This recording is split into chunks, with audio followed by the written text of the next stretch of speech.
Topic number one says a follow-up to Shoot the Breeze 124. Topic number five. How do we factor in Garvey's advice compared to Dick Gregory's? This came with a link. We'll watch it. Hold on. Yeah, this came with a link. I think it's taking us to Twitter. Yep. So this takes us to a tweet by Onitase from the pro-black perspective. He says, there was a great conversation on hashtag Shoot the Breeze on personal appearance and public reputation. I'd like to see them discuss this passage by Marcus Garvey. So he gives folks a conversation from last week. He also gives the link to the ebook. I'll drop this in the chat as well. He goes on to say, I agree with Buana. Like Garvey says, dress well. So this takes us to an image. Let me see if I could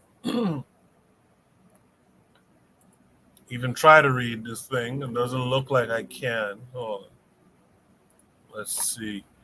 Let me keep it here. He says, the man with a good appearance. So this is from the book Message to the People, or the, what's it called? The course on, I forget the name now. But this is a message to the people from Garvey. He says, the man with a good appearance walks down the street with pride, courage, self-confidence, and self-respect. The man with a dirty shirt or dirty underwear and poorly kept clothes is self-consciously afraid of himself and is therefore afraid of company. Hence, he is without confidence in himself. A dirty person on the street is bound to be affected by the heat. The heat betrays his dirt to the passenger by, and everybody looks around to see who it is. And as you are spotted, you become marked, and the odor you throw off as a result of the heat may become your social undoing in the community. So always be clean in appearance and in body. It costs very little, because even with one suit, you may keep it so clean as to always be presentable to the public. It is better for the public to say, quote, that man has been wearing that suit for a year, but it has always been well kept, than for the public to say, quote, that man changes his clothes, but he's always dirty. Never go on a platform with patch clothes, because somebody will see the patch and surely come to the conclusion that you are patched up all around.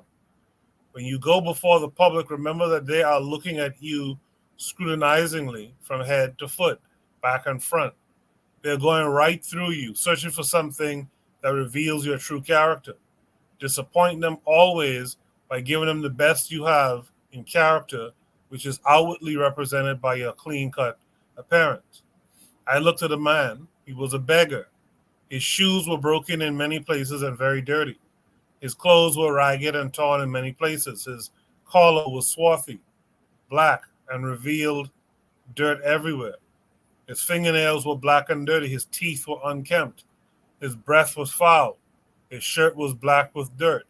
He asked me for help. I gave him a penny and walked away, because I thought it was enough, because he could not appreciate the use of more.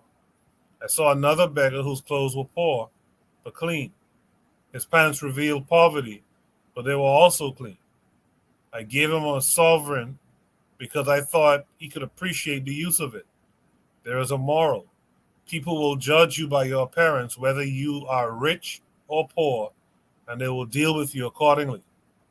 Never make a custom to carry distress on your face or in your eyes. Never carry yourself as to suggest despondency and overburdening sorrow. People will learn to shun you. Keep smiling. Keep being pleasant all the time. And if you are dying, keep being pleasant all the time, even if you're dying. It is better to be a pleasant corpse than a hideous, ugly-looking one. Show distress only when you may win help from those you approach, but be sure that you have struck a right estimate of your sympathizers. To show sorrow to those not interested is to drive them away from you. Never show it to those who are not interested. When you are keeping an appointment, always appear at your best to justify the particular mission. For instance, if you are going to do big business, appear in a way to suggest that you can maintain and live up to big business. If you're going to seek a job by an appointment, modify your dress so as to not outdress your prospective employer. If you're going begging for yourself, don't go flashingly dressed or overdressed, but dress in keeping with the kind of impression you would like to make upon your benefactor. This is purely a question of judgment. If you are going begging for a cause like the UNIA, you must not go as a revealed personal beggar. You would cause the person to say to himself, why should I give him money for a cause when he looks like someone who begs for himself and cannot be trusted with such philanthropic responsibility for others? Never go asking help for a cause, uh, caring not how lofty it is, looking hungry, distressed, and broken-hearted yourself. Nobody will believe your story. You are likely to be jailed until you can prove your sincerity. I'll be honest. What I hear here is a lot of kind of that Caribbean kind of outlook too. Um, yeah, it's definitely that Caribbean kind of outlook, which is interesting. Um, some might say that Garvey is a being a product of that colonial system, that British colonial system in Jamaica. Who knows? But I do believe that how you carry yourself says something about who you are. So I'll listen to what Buana has to say. Buana, it seems, only was agreeing with you from last week. So what say you to what Garvey had to say from the course of African philosophy? Oni is my little Caribbean brother. I call him Kingston. A little genius, physicist, and he keeps us older fellas on our toes in terms of the details that we talk on, because he'll research you. He'll research you, and he'll make sure the things that you saying is exact and precise.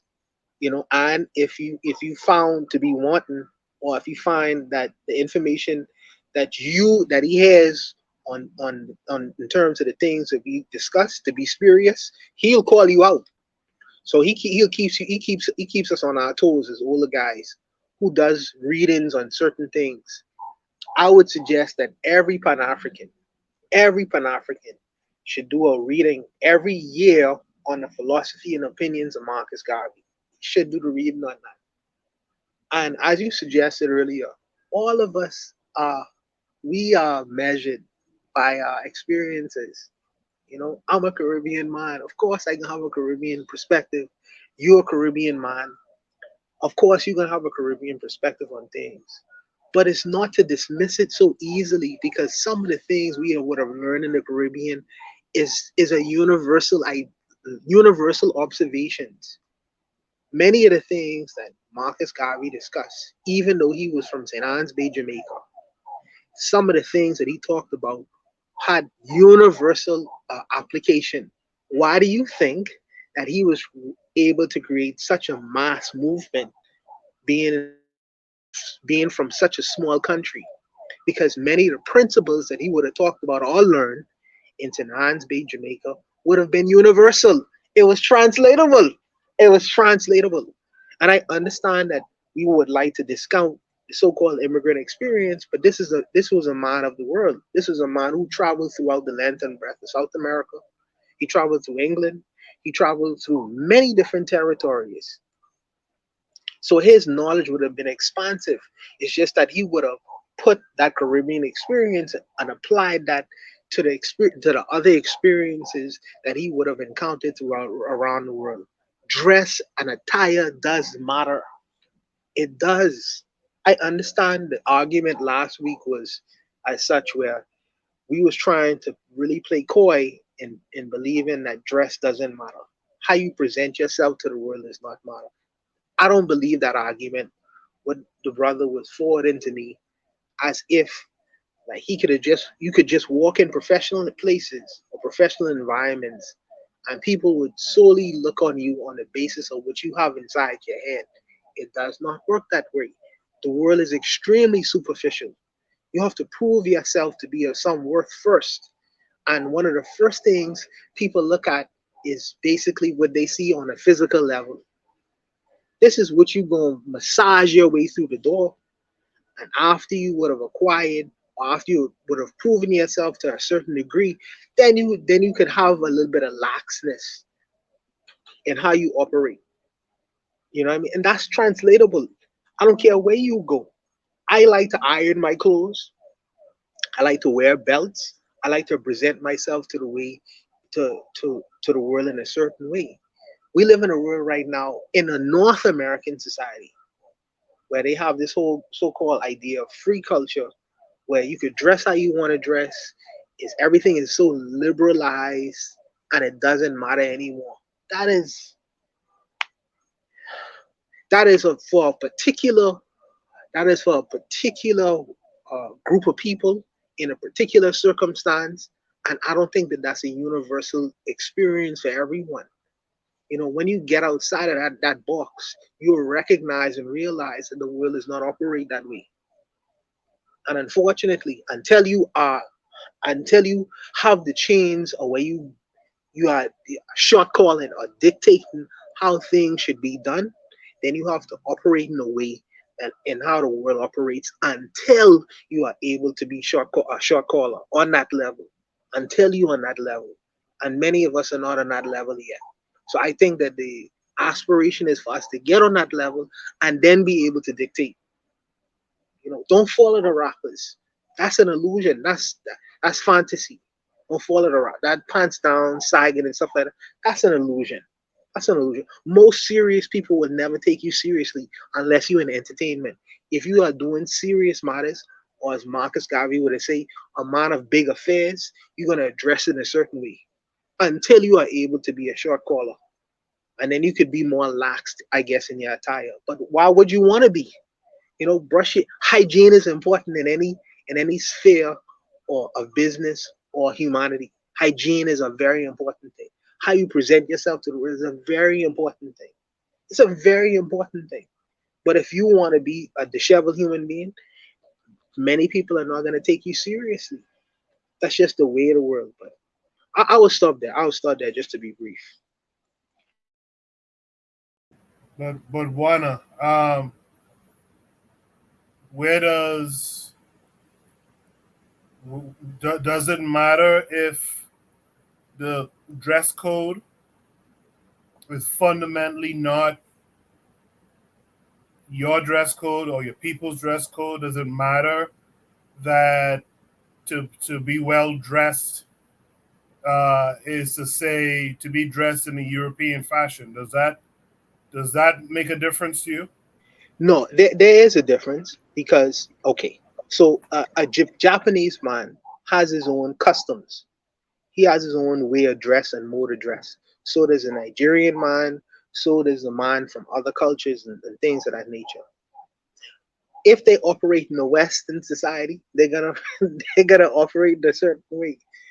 Unfortunately, this is the situation that we currently reside in. I understand that we want to exert our power and we want to exert our own culture and things like that. But I'm saying that if you are operating within a Western sphere and if you want to do good business, I don't know. There must be a balance. There must be a balance. And I understand what the brother's saying. Well, I want to wear my African, but even if I'm wearing my African clothing, I'm gonna wear clean African clothing. I'm gonna present myself in the best way in terms of wearing African clothing or African garb, even if I'm in the Western world. But this whole notion of this liberal, if I'm wearing African clothes, am I gonna wear these clothes beneath my? Am I gonna let these things hang off my underpants? You know what I mean? Am I gonna walk around with mash up African clothing? You're not going to do these kinds of things, and these people are trying to sell you how you appear does not matter. Even a Japanese or Muslim person, when when they express their own culture in terms of, they're going to do it in the best way and the best form of it. So the Western world tries to sell you, well, I could wear a pants, but I could wear the pants beneath my belt and expose myself to the world. Come on, Coco, why would you do that? You know, Marcus Garvey say, always think of yourself as the perfect individual, as a perfect specimen. That's not exemplifying perfection. It's not exemplifying perfection. Why would I wear a hat backwards? Am I going backwards? Am I going the backwards? No, man. Represent yourself in the best mode and fashion. Regardless of what you're wear it to the best capability that you could possibly wear it in, because you are representing yourself first and foremost, and everything comes after that. I don't understand the reason why you would want to wear clothing which you're exposing your undergarments to the world. Who does that? Who does that? Only a backwards people or contrarian people. In my from my perspective, my opinion.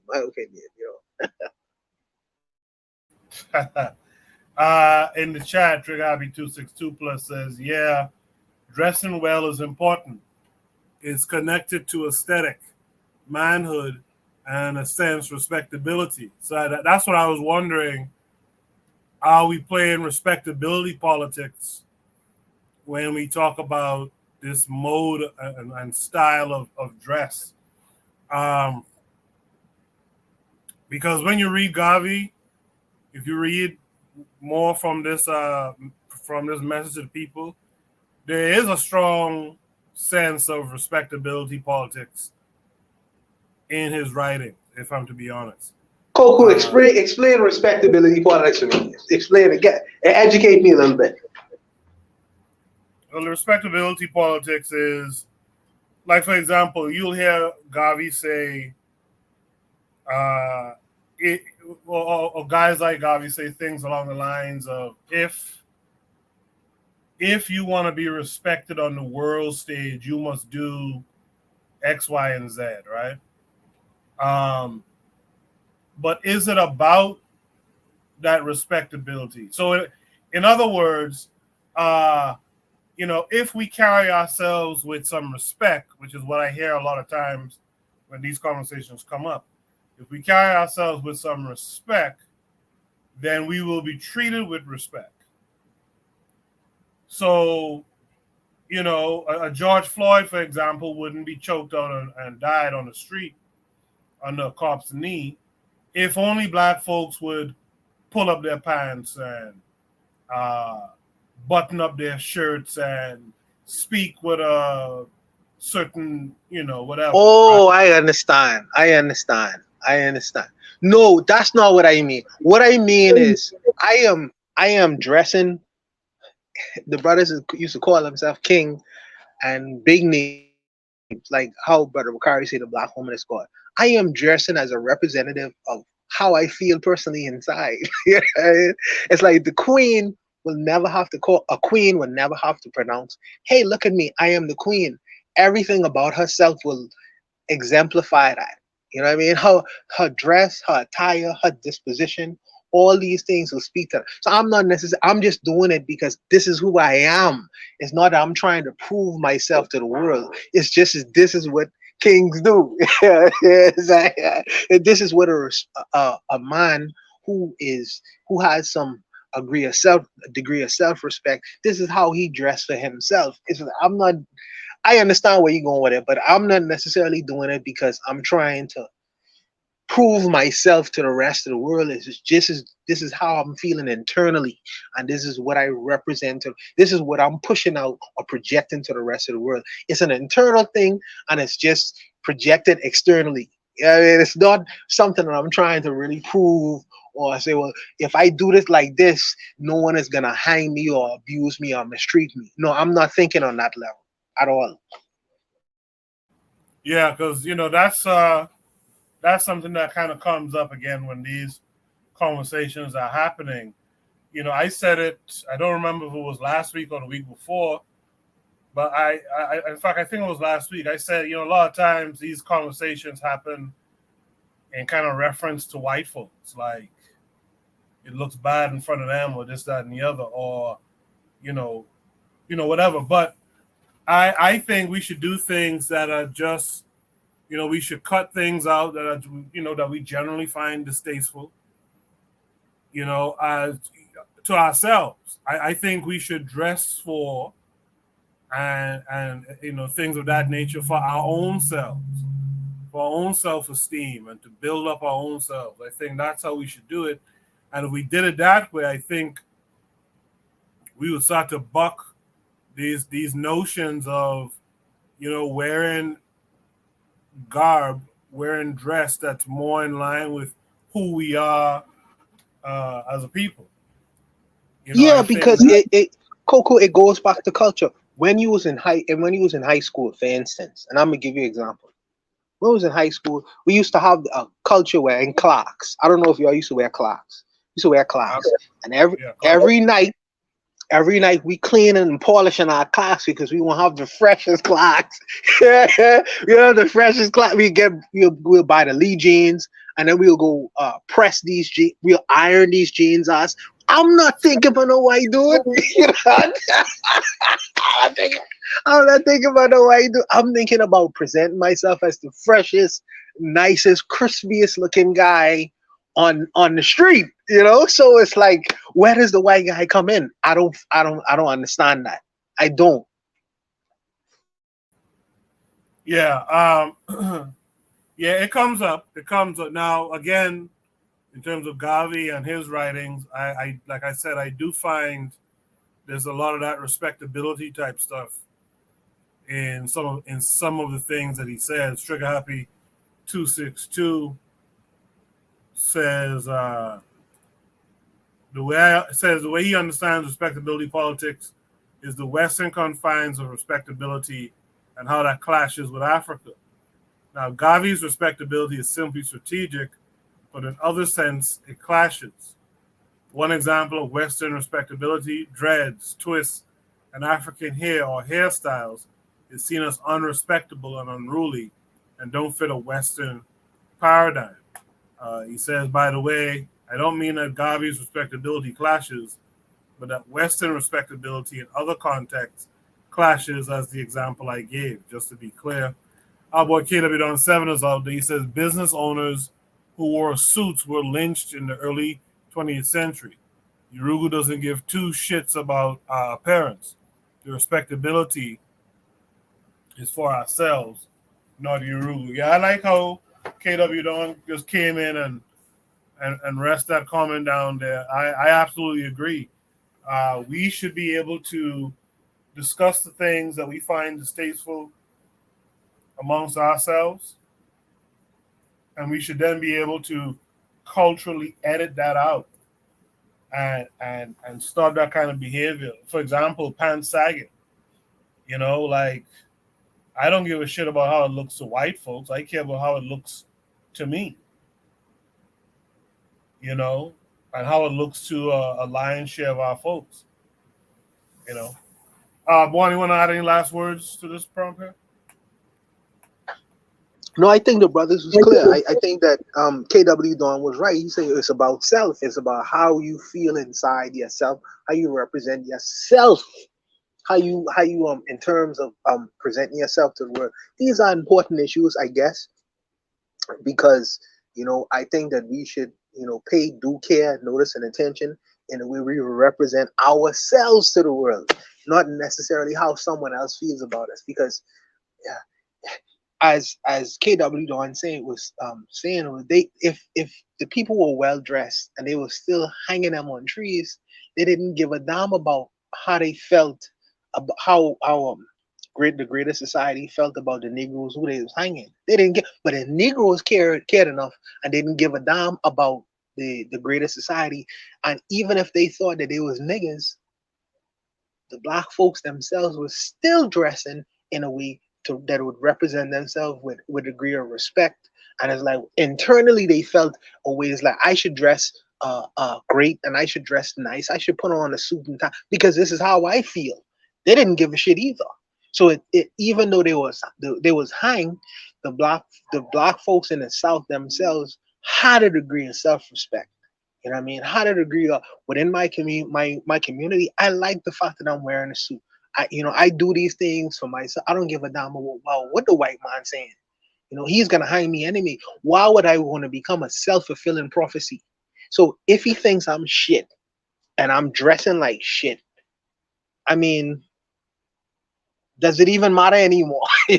So the black man said to himself back in the day, well, he thinks I'm shit, but I don't give a shit because I'ma still dress in a suit and tie. I'ma still represent myself to the world in the best way possible. I don't give a shit about his opinion. He may do harmful things to me, but I don't give a shit about his opinion. And I'm gonna dress like this because this is how I feel about myself.